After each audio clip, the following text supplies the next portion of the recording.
We're back and we have a new microphone, and that's because on one of the videos I just did, the Lives of the Rich and Poor, y'all told me that you can hear me. So we have a new microphone and hope it just works out. Please, please, please just let it work out.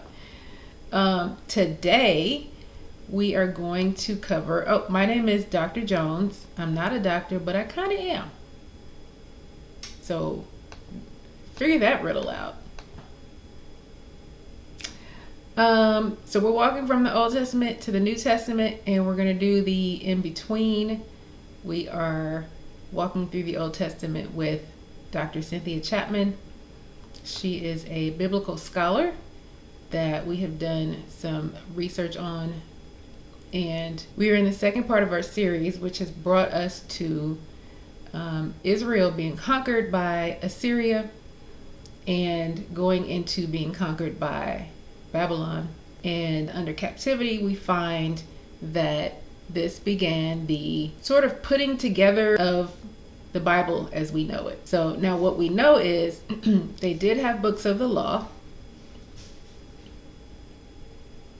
and they had books and writings, but in Babylon, when they were captured and exiled, this is where they began to put a formal, like an official put together of their history.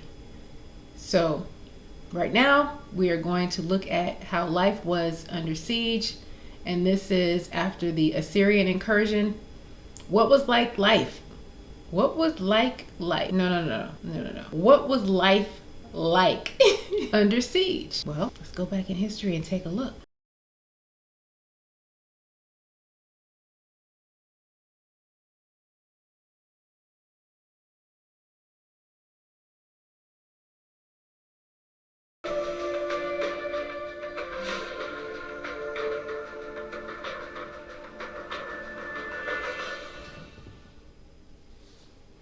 With the conquest of the northern kingdom of Israel, our attention shifts by default to the southern kingdom of Judah, the kingdom that will become the memory holder for all Israel. How did ancient Judeans view the Assyrians? Were they able to place them within one of their existing categories of enemy? Or did this new empire require new language? What was it like to live in a city under siege? I would like to focus on a particularly important moment in the history of Judah in order to answer these questions in as detailed a way as possible. King Hezekiah ruled Judah beginning in the late 8th century and continuing through the beginning of the 7th century. The story of Hezekiah is told in 2 Kings 18 through 20, 2 Chronicles 29 through 32, and Isaiah chapters 36 through 39. Again, the number of chapters devoted to this one king's reign speaks to his importance in the cultural memory of the Judeans. While he reigns close to 3 decades, the biblical account focuses on only 3 events: his religious reform, his military encounter with Sennacherib, and his illness. From the multiple accounts in the Bible and the archaeological record, we're able to piece together a more complete picture of Hezekiah's reign. Judah escaped any direct impact from Assyria during its campaign against Israel. During the first decade of Hezekiah's reign, he remained a loyal vassal to Assyria, and as a result, Judah enjoyed considerable economic prosperity. Hezekiah was able to embark on a religious reform that removed the outlying shrines referred to as high places. He broke the sacred poles and cut down the Asherahs.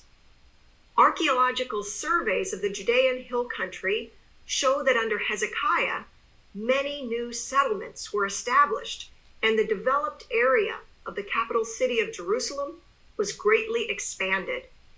The most logical explanation for these new settlements is that some of the northern Israelites escaped deportation and fled south to Judah to live.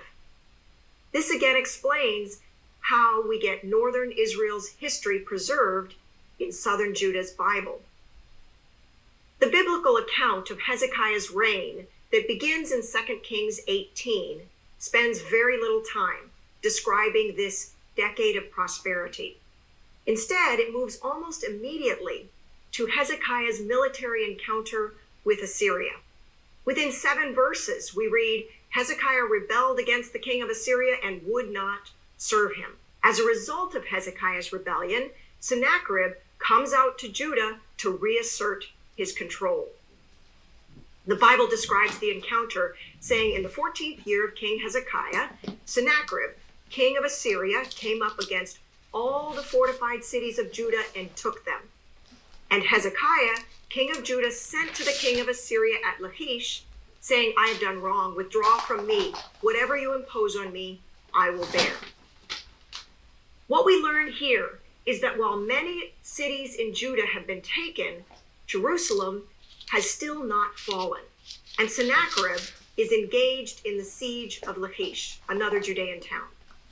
An excavated city wall on the western side of Jerusalem suggests that Hezekiah fortified the walls of the city in anticipation of an Assyrian attack. The wall that has been uncovered, a section of the wall, is 23 feet wide.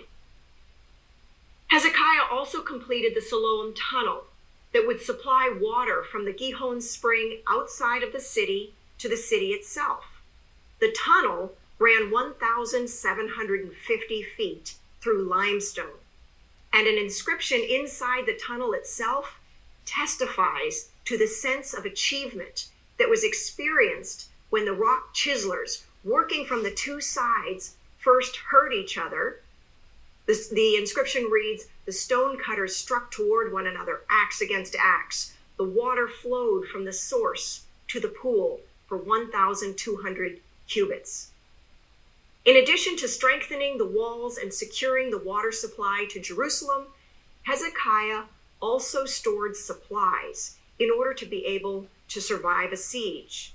While the biblical account moves straight to the action of the siege, the archaeological record shows that Hezekiah had anticipated and made preparations for this eventuality.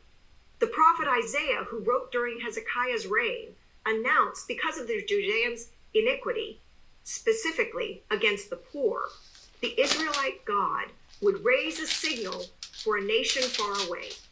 He then describes that nation's army as one where no one is weary, no one sleeps. In his words, not a loincloth is loose, not a sandal thong broken. Their arrows are sharp, all their bows are bent. Their horses' hoofs seem like flint, and their wheels like a whirlwind. Their roaring is like a lion. Isaiah's depiction of the Assyrian army closely matches the Assyrians' carefully crafted self-image that they carved onto the walls of their palaces. Scenes of battle and siege decorated the reception halls of Assyrian palaces. Within the chaos of battle and death, the Assyrian king was always depicted standing straight, out of the fray but in charge, ornately clothed with bow drawn. All of this is to say that by the time Sennacherib reached Judah, the citizens of Jerusalem would have heard plenty of stories about the power and brutality of the Assyrian army. Let's return now to the encounter between Sennacherib and Hezekiah as it's described in the Bible. In order to avoid an immediate attack by Sennacherib, the biblical account indicates that Hezekiah paid a tribute of silver and gold that he had stripped from the temple and the palace. Sennacherib then sent 2 of his representatives to Jerusalem, 2 officials called the Rabsharis and the Rabshakeh. These 2 stationed themselves in a place where those in the city and those standing on the walls of the city can see and hear them, and they call out for King Hezekiah. Hezekiah sends his palace manager, his scribe and his recorder, to meet with Sennacherib's officials. The officials then read aloud from a letter from Sennacherib. Thus says the great king, the king of Assyria. This letter is a skillfully crafted piece of propaganda meant as much for the inhabitants of the city as it is for King Hezekiah. Sennacherib asks Hezekiah, "On what basis are you so confident that you would rebel against me?"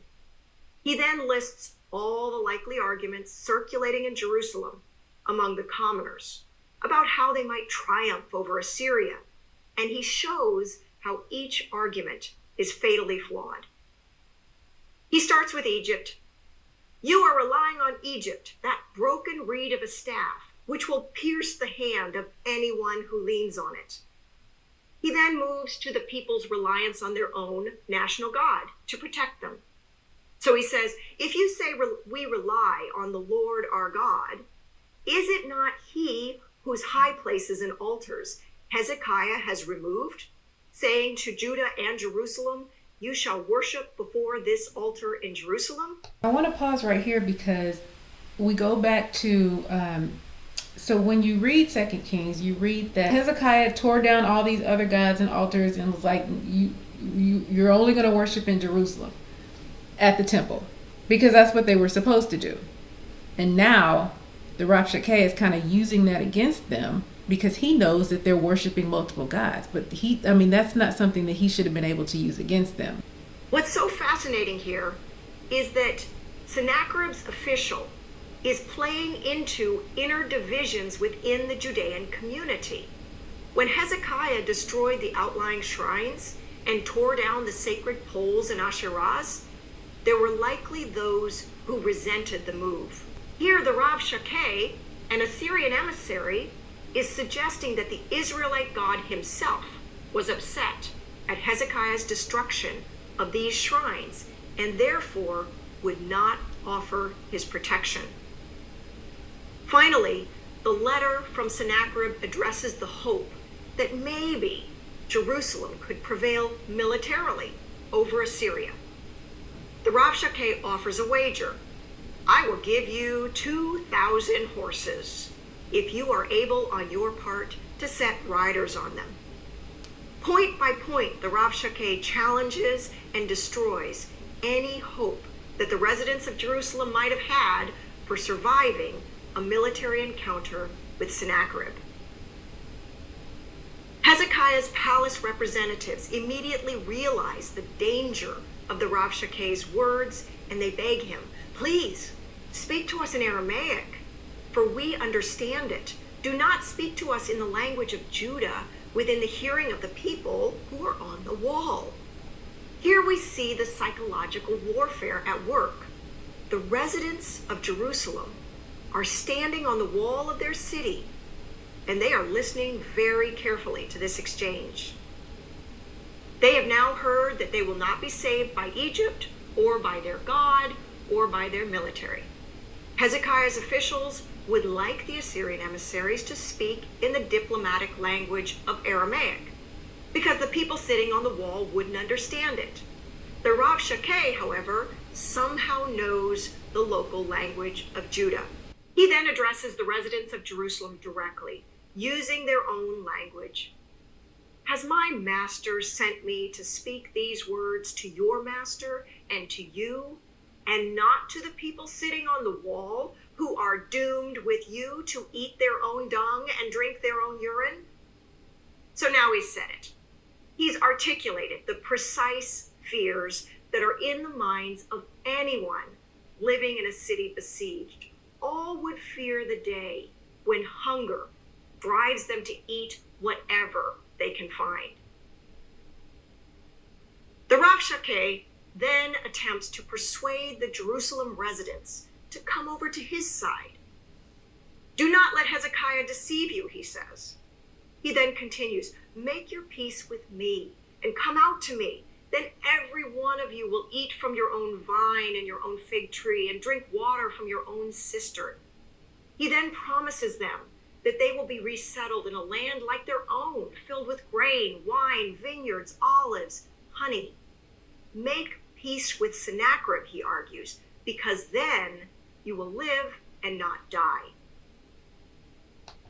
What he also mentions are other nations that the Assyrians have conquered and their gods. So if you go down to verse 33, he says, Has any one of the gods of the nations delivered his land from the hand of the king of Assyria? So have any of these other nations' gods saved them? Where are the gods of Hamath and Arpad? Where are the gods of Saharvim, Hena, and Irva? Have they delivered Samaria from my hand? Have all these other countries' gods delivered them from Assyria? Who among all the gods of the lands have delivered their land from my hand, that the Lord should deliver Jerusalem from my hand? So have these other gods delivered their people so that you believe that the Lord is going to deliver you? This dude was hardcore. The Assyrians regularly depended on the shock and awe of their military presence and their brutal reputation to convince cities and nations to submit without fighting. Sieges were expensive, so if a little threatening talk could bring about a surrender, it was well worth the effort. One recurring claim in the Assyrian royal inscriptions is that the terror of the king's weapons overcame the enemy so that they submitted without a fight. Remarkably, our sources agree on several details. First, they agree that Jerusalem was not destroyed. Sennacherib and his forces did not enter Jerusalem. They also agree that Sennacherib returned to Assyria shortly after conquering the cities of Judah, including Lachish. The sources agree that Hezekiah paid heavy tribute to Sennacherib. And finally, a couple of the sources agree that Sennacherib was murdered by his sons. It's the how, why, and when of these details that becomes difficult to reconcile. The biblical version of the story credits the Israelite God with the survival of Jerusalem. When Hezekiah received Sennacherib's letter calling for his surrender, he rent his clothes, put on sackcloth, and went to the temple to inquire of God.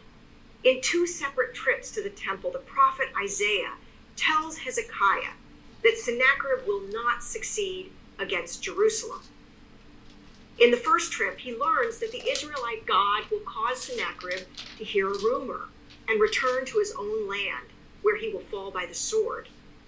In the second trip, Isaiah tells Hezekiah that the Lord has heard his prayer, and in the Lord's answer to Hezekiah, we read a poem in which Jerusalem is personified as a woman. And as a young woman, she mocks the king of Assyria. So in this poem, Jerusalem is called Daughter Zion, and she scorns Sennacherib and tosses her head behind his back, and she accuses him of being arrogant, sending his messengers to mock the Israelite God. Let's just listen to a little bit of that in 2 Kings 19 verse 20, and I'll go to about 22. Then Isaiah the son of Amoz sent to Hezekiah, saying, Thus says the Lord, the God of Israel, because you have prayed to me about Sennacherib, king of Assyria, I have heard you. This is the word that the Lord has spoken against him. She has despised you and mocked you, the virgin daughter of Zion. She has shaken her head behind you, the daughter of Jerusalem. Whom have you reproached and blasphemed? Against whom have you raised your voice and haughtily lifted up your eyes? Against the Holy One of Israel. So that goes on, but maybe we'll make that homework. We then hear directly from the Israelite God that he has been in charge all along. The Assyrian king, who thinks he's so powerful, is actually nothing more than a rod or an axe in the hand of the Israelite God. He is the tool that brings destruction, but he is not in charge. Yahweh addresses Sennacherib directly.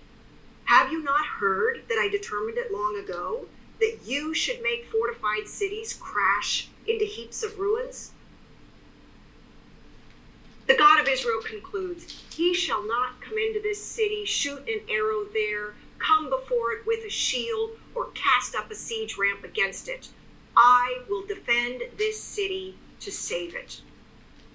The biblical record concludes by recording the retreat of Sennacherib and his death. Again, the details are telling.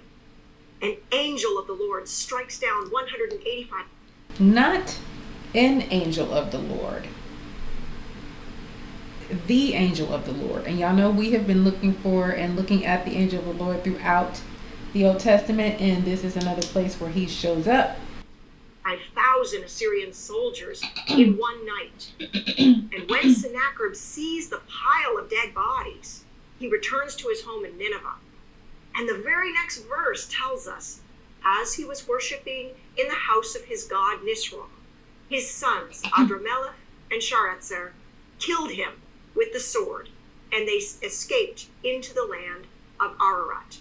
The biblical record suggests that the Israelite God is in charge of history. Yeah. This national God's power now extends to the four corners of the universe.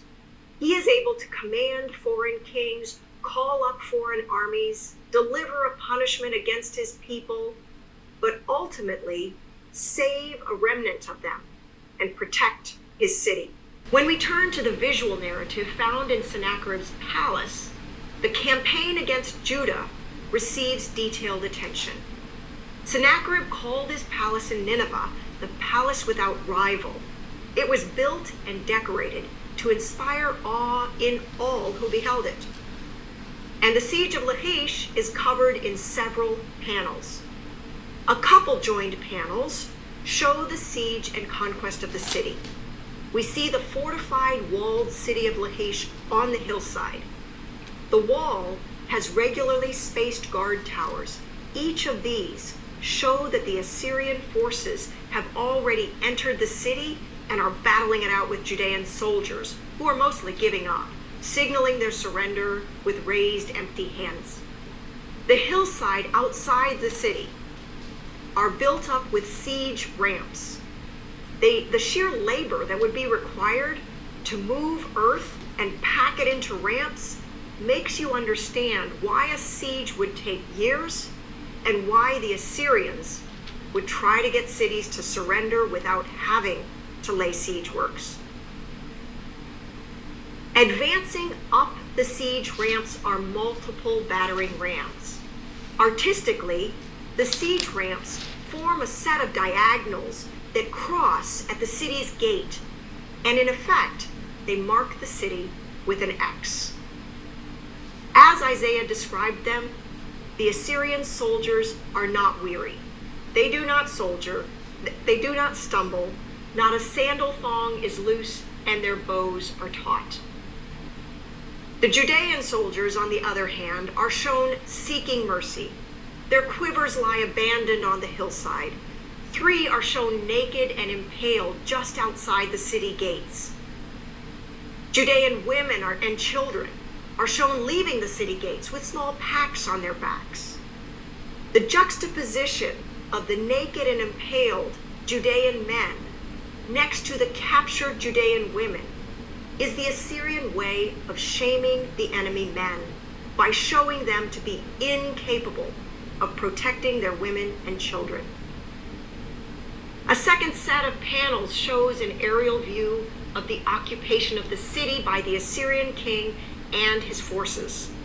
Sennacherib sits enthroned within the walls of Lachish. His men set up camp inside the city. Conquered Judean men bow before him. Assyrian soldiers and officials line up before him to report on the conquest, deportation, and booty.